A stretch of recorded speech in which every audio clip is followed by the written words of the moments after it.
Hi, welcome to this edition of Summer Together from the Worcester Art Museum. My name's Aileen, and we're going to be looking today at storytelling through art, how some of these artworks share stories. The first one we're going to look at is this Buddha.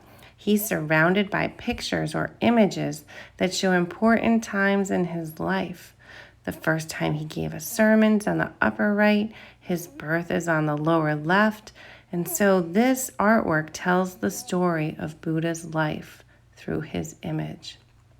Next, we have Moses, who's an important figure in Christian and Jewish religion because he found the 10 Commandments on Mount Sinai.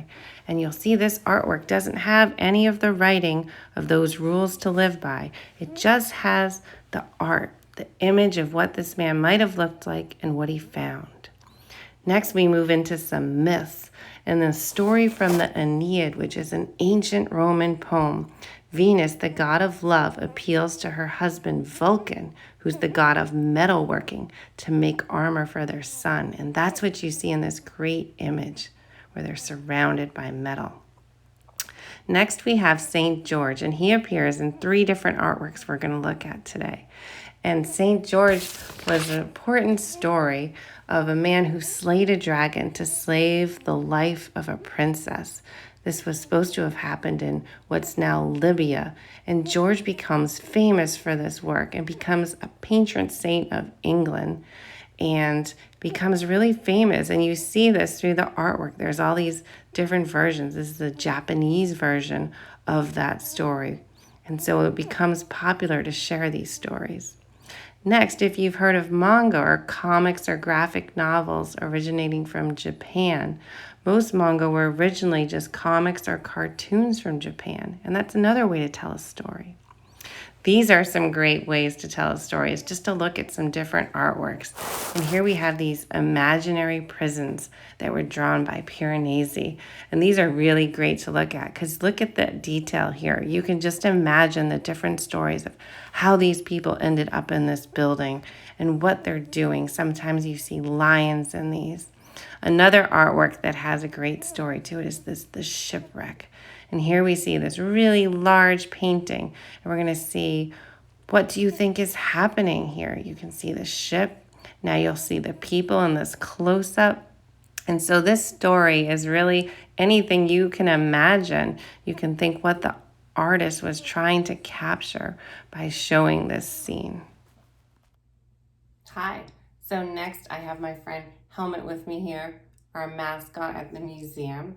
And we've been talking about the different ways that some of the artworks in our collection tell stories. But you can also tell stories a longer way. You might be familiar with this book, Goodnight Gorilla, right? And it seems like a really simple book. It has very few words. They're the goodnight parts where, look at this, the zookeeper saying, "Goodnight, gorilla," but the gorilla's stealing his keys, right? And as they go through the zoo, the gorilla gets out of his cage or her cage and then lets out the elephant and the lion and the hyena, right? And then there's all the animals with him. And they're saying, "Good night, armadillo." And the zookeeper has no idea. And the animals follow the zookeeper home, right? But while you're reading this, it seems really simple, but you could add in so much just from these images where there are no words, right? Like, how do the animals decide where they're going to sleep? What is the gorilla thinking? There's also the poor mouse that has to carry the gorilla's banana the whole time. So sometimes when there aren't any words or not many words in a story, we can really make up our own stories. So this is the page with the most words when the lights go out and they all say goodnight. And that's when you see that someone knows all the animals followed home. And it's the zookeeper's wife, who's also a zookeeper. And then she brings all the animals back to the zoo. But you could, through pictures, right, imagine all the different conversations with the animals, what they were thinking, how they're going back. And because there's still this mystery at the end, because she says goodnight zoo, but there's the gorilla, and the gorilla is making the shh sign, and his friend the mouse is still there, and they end up back at the house. And they sneak into bed again. And so I think this is a really funny way to think about how you can use just images, just artwork really, to tell your pictures, to tell your story. There they all are asleep. And the mouse says, "Goodnight, gorilla." But the gorilla is already asleep. And so it's a fun little story, right? But sometimes when there aren't a lot of words and it's mostly just pictures, it allows the reader to be more creative and to think what they want to see or what you want to see. So you can think about different ways to tell your story. Here's another book that has very few words, Carl's Summer Vacation. I love these Carl books. Carl's like this big Rottweiler dog that ends up being a babysitter, which isn't very good, but it's just a book, so we won't worry about it. But they leave this family has to get ready for the day. And so you can see the mom does say she's going to put the baby to sleep and Carl and the baby can take a rest. But instead, Carl takes the little girl on an adventure in the canoe, which is not great, right? He has to be careful, but it's just a story. But it's fun to just look at the images because you can kind of see Carl's trying to figure out how to get her in the canoe. But he does put her life vest on, right? And then they do eventually fall into the water, but don't worry because Carl the dog pulls the boat. See, but during this picture, the story is whatever you want it to be. You know the outline. Carl pulls her up, they get ready. They're gonna go see some berry picking. But then look, who shows up? There's a skunk with a baby.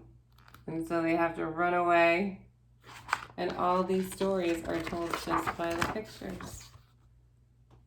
And then they go and they see kids at the park. So they're like, "Oh, let's go to the park." And she plays for a little bit. Carl helps her. He even goes down the slide because he's a good dog.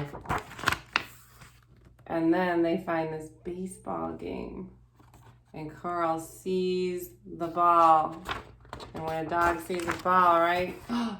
Carl catches the ball. And then again, there are finally some words because the kids are fighting over whether it was fan interference or whether Carl counts as being on this team and this guy is out. She's arguing about it. And then they end up at a boat race. And because everybody's watching the boat race, nobody's watching their food. So you can say they are going to dine at this boat race. And then they go back home and they're about to finally take the nap when it's time for the dinner. And then they both fall asleep at the fireworks. And nobody knows where they've been. And so the words at the end are finally saying, "I don't know why they're so tired." And so I think it's fun sometimes to do a story with very few words and just through art. So that's kind of the activity, is you can do one like we saw from our collection where it's a single artwork that tells a story, or you can do one where you create your own story, mostly just using art, your own images, and let people kind of guess the story. So send us one. Helma and I would love to see what you do. So send me an email. It's aileennovick@worcesterart.org, and I'll put it on the screen. The books we looked at were Goodnight Gorilla by Peggy Rathman and Carl's Summer Vacation by Alexandra Day. I hope you create your own story through art. If you do, please send it along. aileennovick@worcesterart.org. I'd love to see a copy. Take care.